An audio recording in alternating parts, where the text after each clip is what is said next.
حالیہ کے علاقے کوٹ پھلے شاہ میں آتش بازی کے سامان میں آگ لگنے کے باعث زوردار دھماکہ، 4 خواتین اور 1 بچی سمیت 6 افراد دم توڑ گئے، جبکہ 7 زخمیوں کو اسپتال منتقل کر دیا گیا ہے۔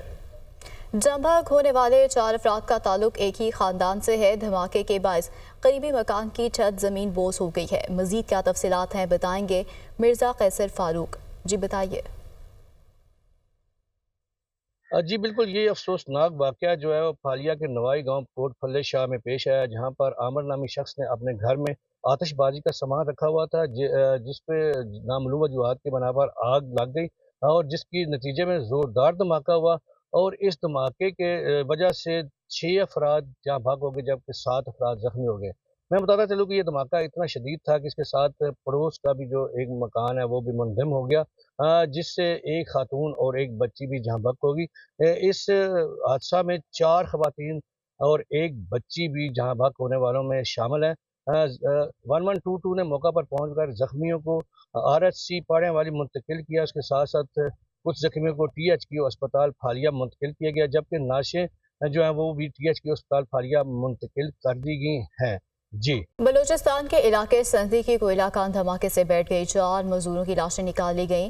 چیف مائنز انسپیکٹر کا کہنا ہے کہ کوئلہ کان میں موجود دیگر 8 مزدوروں کو نکالنے کے لیے ریسکیو آپریشن جاری ہے۔ PDMA کے مطابق ریسکیو ٹیموں نے کان سے 3600 فٹ تک ملبہ نکال کر راستہ کلیئر کر لیا۔ امید ہے کہ ریسکیو ٹیمیں جلد کان میں پھنسے کانکنوں تک پہنچ جائیں گی۔ ڈپٹی ڈائریکٹر ریسکیو کا کہنا ہے کہ کانکن 4200 فٹ گہرائی میں پھنسے ہوئے ہیں۔ سیکورٹی فورسز نے خفیہ اطلاعات کی بنیاد پر ڈیرہ اسماعیل خان میں آپریشن کرتے ہوئے فتنہ الخوارج کے 5 دہشت گردوں کو ہلاک کر دیا۔ مارے گئے خارجی سیکورٹی فورسز پر حملوں میں ملوث تھے۔ تفصیلات اسلام آباد میں اس رپورٹ میں۔ سیکیورٹی فورسز کا خفیہ اطلاعات کی بنیاد پر ڈیرہ اسماعیل خان میں آپریشن، سرغنہ سمیت 5 خارجی جہنم واصل۔ ISPR کے مطابق آپریشن مڈی کے علاقے میں کیا گیا۔ مارے گئے خارجیوں میں رنگ لیڈر شفیع اللہ عرف شفیع بھی شامل ہے۔ ہلاک خارجیوں سے اسلحہ و بارود بھی برآمد کر لیا گیا۔ ہلاک خارجی سیکورٹی فورسز پر حملوں اور شہریوں کے قتل میں ملوث تھے۔ ISPR کے مطابق علاقے میں خارجیوں کے مکمل خاتمے کے لیے سینیٹائزیشن آپریشن جاری ہے۔ بانی PTI نے 9 مئی کے 8 مقدمات میں ضمانت کے لیے لاہور ہائی کورٹ سے رجوع کر دیا۔ بانی PTI نے جناح ہاؤس حملہ کیس اور دیگر مقدمات میں درخواست ضمانت دائر کی۔ ATC لاہور نے بانی PTI کی ضمانت کی 8 درخواستیں مسترد کر دی تھیں۔ بانی PTI پر لاہور میں 9 مئی کے 12 مقدمات درج ہیں، 4 میں ضمانتیں منظور ہو چکی۔ توشہ خانہ کے دوسرے کیس میں بانی PTI کی اہلیہ بشرا بی بی اور ان کے وکیل کے پیش نہ ہونے پر عدالت نے برہمی کا اظہار کرتے ہوئے وارننگ جاری کر دی۔ اسلام آباد سے رپورٹ دیکھیے۔ اڈیالہ جیل میں توشہ خانہ 2 کیس کی سماعت، بشرا بی بی اور ان کے وکیل پیش نہ ہونے پر عدالت کا اظہار برہمی۔ دوران سماعت بانی PTI کو جیل سے کمرے عدالت میں پیش کیا گیا۔ استغاثہ کے گواہ محمد احمد پر بانی PTI کے وکیل نے جرح مکمل کر لی۔ بشرا بی بی کے وکیل کی غیر حاضری پر عدالت نے برہمی کا اظہار کرتے ہوئے کہا کہ بشرا بی بی کے وکیل آئندہ سماعت پر پیش نہ ہوئے تو حق جرح ختم کر دیں گے۔ عدالت نے آئندہ سماعت پر استغاثہ کے مزید 2 گواہان کو طلب کر لیا۔ کیس کی سماعت 14 جنوری تک ملتوی کر دی گئی۔ رہنما تحریک انصاف راؤس حسن کہتے ہیں کہ شیر افضل مروت ہر جھگڑے میں فریق ہوتے ہیں۔ پارٹی ترجمانوں میں شیر افضل مروت کا نام نہیں ہے۔ سلمان اکرم راجہ ڈیفیکٹو سیکرٹری جنرل ہے، ان کے پاس اختیار ہے کہ شیر افضل مروت کے خلاف کارروائی کریں۔ بانی PTI نے بھی انضباطی کارروائی کی ہدایت جاری کر دی ہے۔ وہ پروگرام ٹونائٹ وتھ سمر عباس میں گفتگو کر رہے تھے۔ پہلے انہوں نے کمٹ کیا جی کہ وہ خان صاحب کو ہماری ان انکمبرڈ ملاقات جو ہمارے وفد کی کرائیں گے، وہ انہوں نے 4 دن تک لٹکائے رکھا، کل کرا دیں گے، لیکن پھر الٹیمیٹلی انہوں نے کہا جی کہ ہم تو یہ ملاقات نہیں کرا سکتے ہیں، اور انہوں نے جو ایکسکیوز دیا وہ یہ جی کہ جیل مینول میں اس کی اجازت نہیں ہے۔ شیر افضل مروت صاحب جو ہے اس قسم کی تمام جو فیوڈز ہوتے ہیں اس میں ایک فریق کے طور کے اوپر شریک ہوتے ہیں۔ سلمان اکرم راجہ صاحب جو ہیں وہ پارٹی کے سیکرٹری جنرل جو ہیں وہ ڈیزگنیٹ ہیں، لیکن وہ ڈی فیکٹو سیکرٹری جنرل ہیں۔ وہ پارٹی کے فاؤنڈنگ چیئرمین عمران خان صاحب نے کچھ لوگوں کو ڈیزگنیٹ کیا ہوا ہے جو کہ پارٹی پالیسی کے اوپر بیان دے سکتے ہیں۔ شیر افضل مروت صاحب اس میں سے ایک شخص نہیں ہیں۔ خواتین کی تعلیم میں درپیش چیلنجز کے حوالے سے 2 روزہ عالمی کانفرنس کا آج سے اسلام آباد میں آغاز۔ وزیر اعظم شہباز شریف کانفرنس سے خطاب کریں گے۔ تقریب میں شرکت کے لیے ملالہ یوسفزئی بھی پاکستان پہنچ گئی ہیں۔ پارلیمانی سیکرٹری تعلیم فرح ناز اکبر نے ملالہ یوسفزئی کا پرتپاک استقبال کیا۔ ملالہ یوسفزئی پاکستان میں لڑکیوں کی تعلیم سے متعلق کانفرنس میں شرکت کریں گی۔ وہ خواتین کی تعلیم سے متعلق چیلنجز کے حل پر بات کریں گی۔ کرغزستان کی وزیر تعلیم بھی 2 روزہ عالمی کانفرنس میں شرکت کے لیے پاکستان پہنچ گئیں۔ کانفرنس میں شرکت کے لیے عالمی رہنماؤں کی آمد کا سلسلہ جاری ہے۔ وزیر اعظم شہباز شریف نے عدالتوں میں محصولات کے قانونی مقدمات کو جلد از جلد نمٹانے کی ہدایت کر دی۔ وزیر اعظم کا کہنا ہے کہ ٹیکس نادہندگان سے ٹیکس وصول کریں گے، غریب عوام پر ٹیکس کا مزید بوجھ نہیں ڈالا جائے گا، ملک و قوم کی ایک ایک پائی کا تحفظ کریں گے۔ یہ رپورٹ دیکھیے۔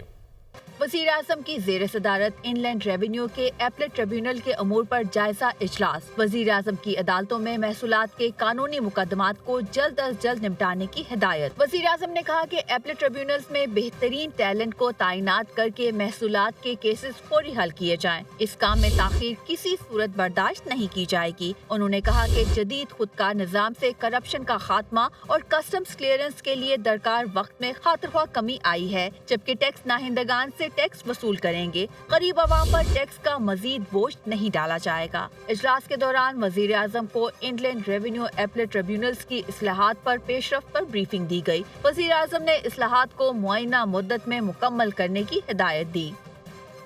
گورنر خیبر پختونخوا سے امریکی سفیر کی الوداعی ملاقات، دو طرفہ تعلقات، خطے کی ترقی اور صوبے میں جاری ترقیاتی منصوبوں پر تبادلہ خیال۔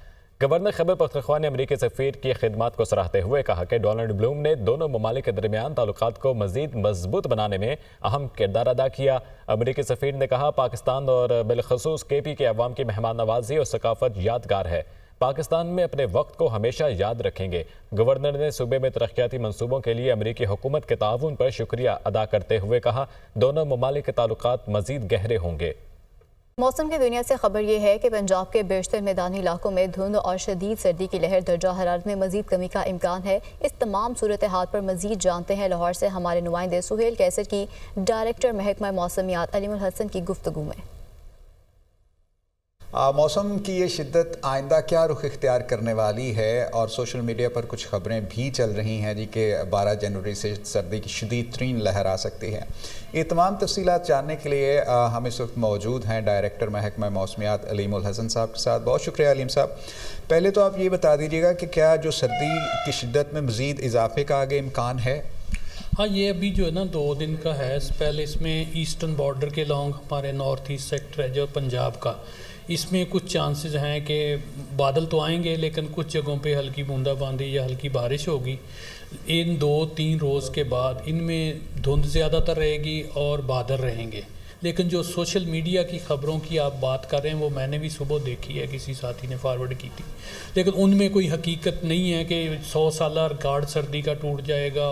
بہت شکریہ سر۔ یہ مختصر سی موسم کی صورتحال جی، اور جو نیوز سوشل میڈیا پر چل رہی ہے اس پر اعتبار کرنے کی کوئی وجہ نہیں ہے، ایسا کوئی سمٹمز نہیں ہے کہ تاریخ کی شدید ترین سردی کی لہر آنے والی ہے یا اس طرح کی جو دوسری باتیں ہیں۔